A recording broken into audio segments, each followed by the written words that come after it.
we do have ongoing concerns about EIA continually underestimating the potential of renewable energies in the annual Energy Outlook report, but maybe that's something we can work on for the future. In these projections, renewable energies meet much of the growth in electricity demand. In fact, renewables are likely to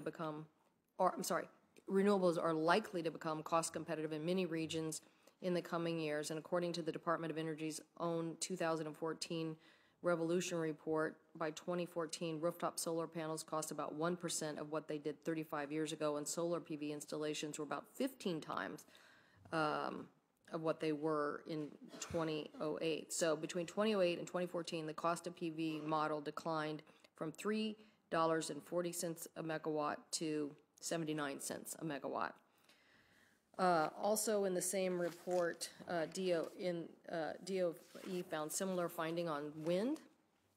There seems to be an internal disconnect at the Department of Energy, because other offices at DOE are noting how much better these technologies are performing than forecasted, and yet EIA is predicting the same costs under low growth scenarios. So I can't imagine your job, Mr. Sminsky, balancing all of these variables anytime you have this many variables and then you're trying to keep them all on a similar line of a level of whether it's now or in the future. So maybe we can talk again about how we get some of this in the future report.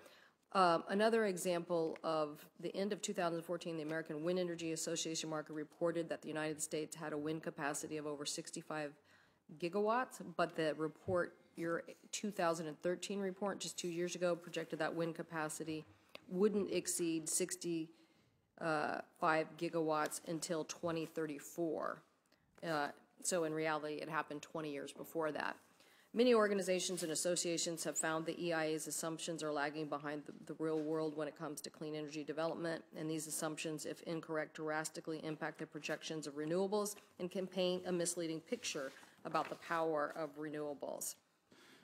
Senator Cantwell, let me just mention very quickly that using the assumption that current law and regulations remains in place generally tends to underplay EIA's forecasts for renewables, simply because of the positive impact on renewables that come from the tax credits and other federal incentives. And since we allow those to sunset, as they do in existing law, it shows lower numbers. If you look at our no sunset cases, they do, I think, a little bit better job of telling you what the story is. I did want to make a point about what you just said about the renewables and the tax credit. So it's almost like we have a perverse relationship, because you have permanency in the oil and gas tax credits, and so they receive better treatment in the report. The renewables don't have as much predictability and certainty, so they don't receive as good of treatment in the report. And then conversely, people look at the report and then make assumptions about policy. So it's really a perverse incentive that then is demonstrated, all because they don't have the same permanency and treatment. I personally believe that you incent things that are, nascent, early technologies, and once things are well established, that's when you stop the incentives. But we can have this debate going forward.